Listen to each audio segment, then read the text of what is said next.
이와 같은 때 우리가 무엇을 구해야 하는가? 이와 같은 때 지금 시국이 그렇잖아요. 어렵죠. 힘들죠. 어른들도 힘들고 아이들도 힘들고 또 우리 청년들은 청년들 나름대로 지금 힘든 시기를 살아가고 있습니다. 이와 같은 때 하나님을 믿는 사람으로서 하나님의 사람으로서 어떻게 위기를 극복해 나가야 되는가, 어떻게 해야 되는가, 그런 질문을 하게 되는데요. 예수님께서도 이 모든 상황을 다 알고 계시는 줄 압니다. 다 보고 계시죠. 다 알고 계시죠. 이와 같은 때 우리 그리스도인들이 어떻게 위기를 돌파해 가기를 원하는가. 제자들이요, 예수님께 물어봤어요. 예수님, 어떻게 기도해야 됩니까? 어떻게 우리가 믿음의 길을 걸어가야 됩니까? 예수님께 물으실 때 예수님 이렇게 말씀하셨어요. 너희가 기도할 때 이렇게 기도하라. 아버지여, 이름이 거룩히 여김을 받으시오며 나라가 임하옵시며 우리에게 이 날마다 일용할 양식을 주옵시고 우리가 우리에게 죄 지은 사람 모든 사람을 용서하오니 우리의 죄도 사하여 주옵시고 우리를 시험에 들게 하지 마옵소서. 이렇게 기도하라는 거예요. 우리는 지금 어떤 기도를 하고 있습니까? 어떤 문제가 닥칠 때 어떻게 여러분이 반응하죠? 엎드려서 기도하죠, 당연히. 근데 우리 기도를 잘 녹음해서 한번 여러분이 내가 기도할 때 여러분 녹음을 한번 해보세요. 그걸 한번 들어보세요. 어떤 기도를 내가 하고 있는가. 처음부터 주시옵소서로 시작해서 주시옵소서로 끝나지 않습니까? 왜 달라는지, 왜 그 문제를 해결해 달라고 하는지 묻지 않아요. 그냥 무조건 아프니까 이 아픈 거 빨리 낫게 해달라는 거예요. 취직이 어려우니까 빨리 그냥 취직하게 해달라고 하는 거예요. 어떤 문제에 집중하는 거죠. 그 문제가 해결되면 더 이상 기도하지 않는 거예요. 문제가 해결된 걸로 끝나는 거죠. 우리는 문제 해결 그 너머에 하나님의 뜻, 하나님의 나를 통해서 원하시는 것이 무엇인가, 이것을 통해서 뭘 깨닫길 원하시는가를 우리에게 원하는 거예요. 그 의도, 하나님이 이 고난을 통해서 주시는 의도가 있거든요.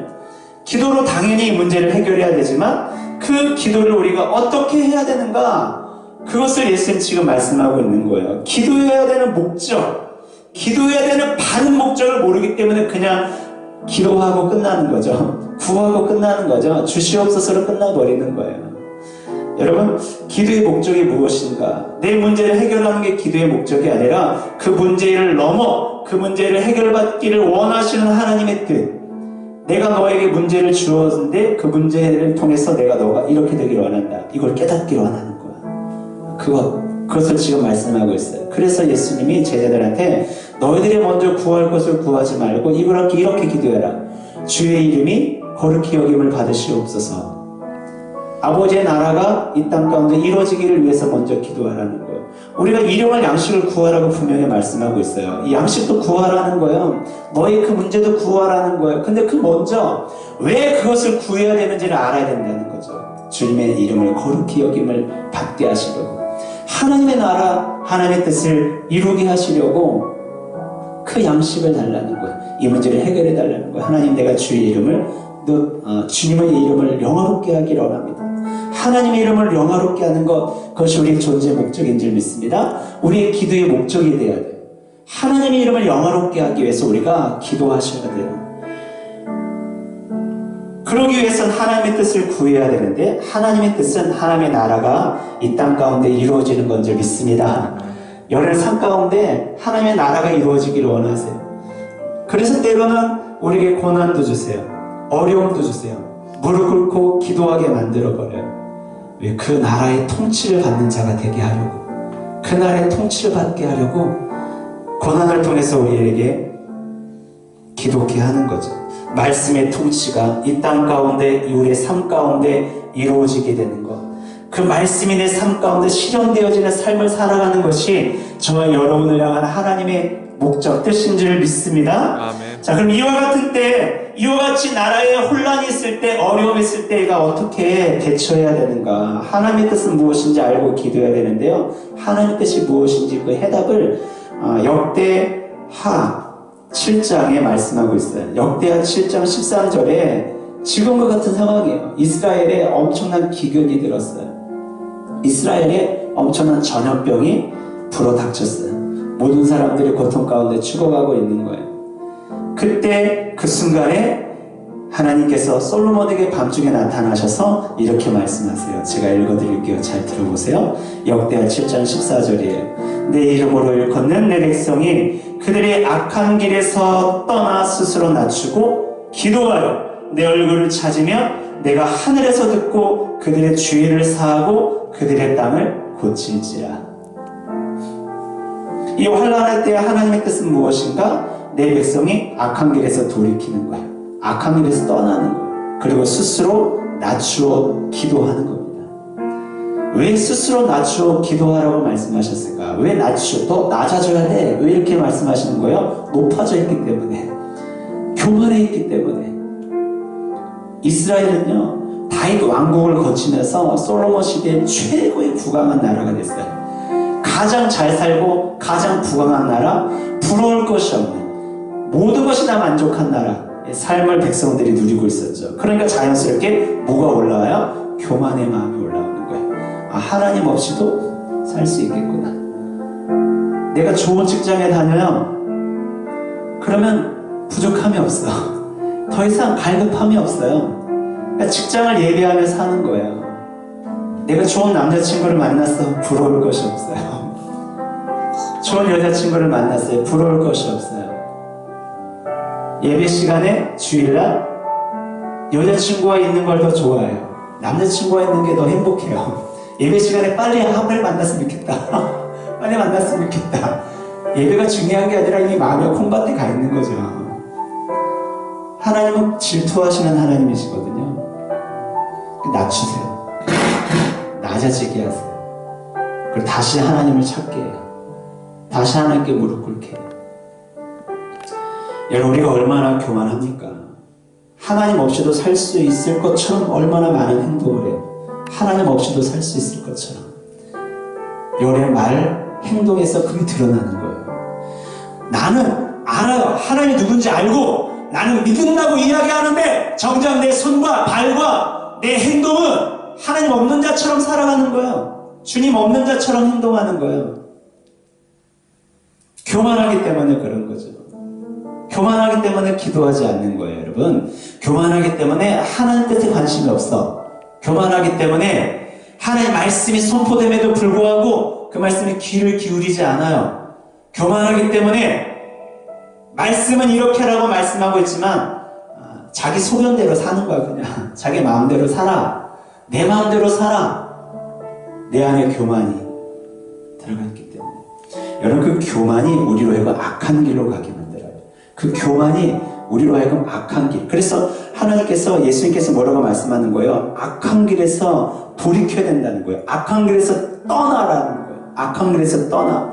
교만은 우리로 하여금 악한 길로 가게 만들어요. 불순종의 길로 가게 만든다는 겁니다. 저는 우리나라가 얼마나 잘 삽니까? 그죠? 너무나 잘 살잖아요. 부러울 것이 없죠. 저는 왜 이 아픔을 싫었을까?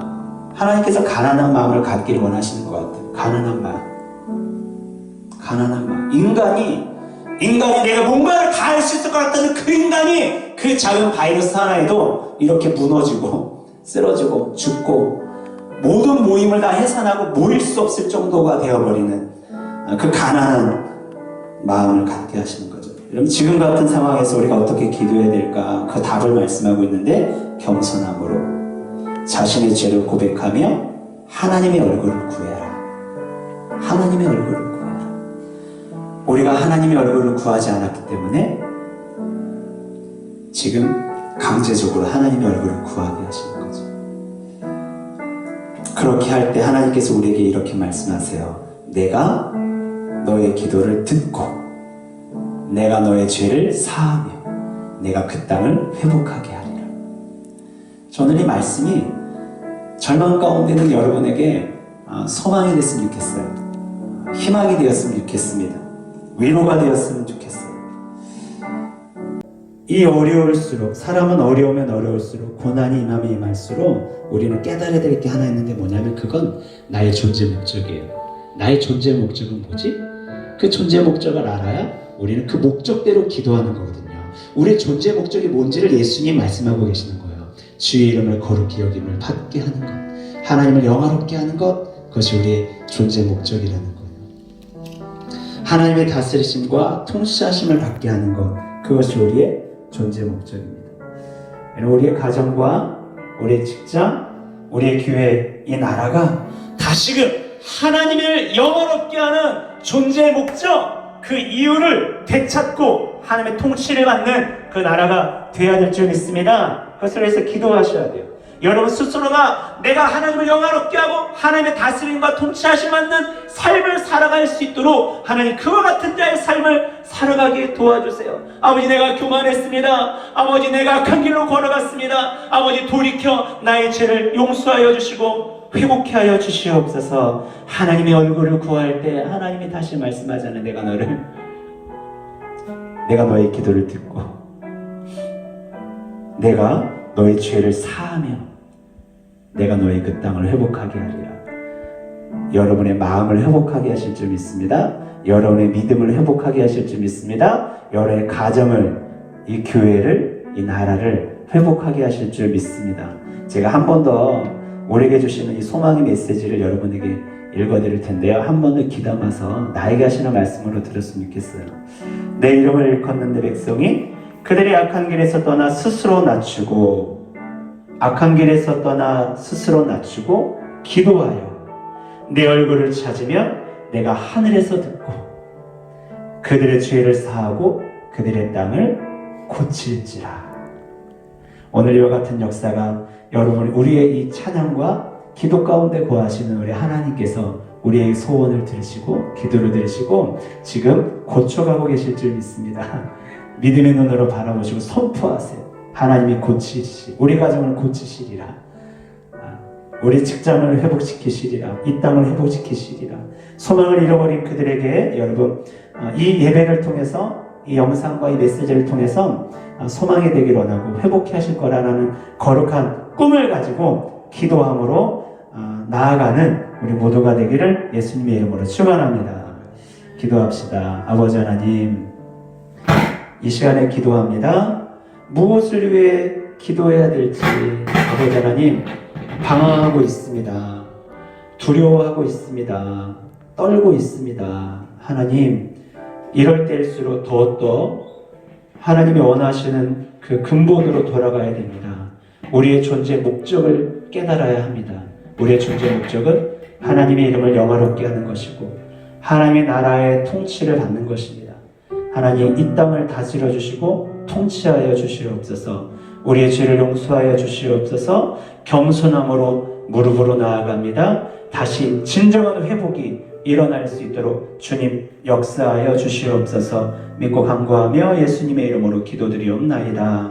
아멘.